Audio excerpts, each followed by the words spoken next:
ये आप बर्ड देख सकते हैं, इसका नाम है हॉर्नबिल। ये आप देख सकते हो अपने बच्चे को कैसे फीड कराती है और जंगल में कैसे रहती है। ये हॉर्नबिल नाम का पक्षी, ये आप देख सकते हो फड़ तोड़ के अपने बच्चे को लिए कैसे ले जाती है और कैसे खिलाती है। आप वीडियो में आगे आगे देख सकते हो।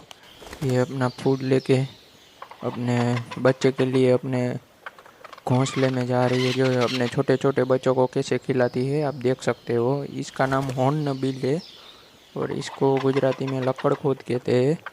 देख सकते हो कैसे अपने पक्षियों को बच्चे को खिलाती है और कैसे जीवन जीती है जंगल में। आप देख सकते हो काफ़ी अच्छा है ये हॉर्नबिल।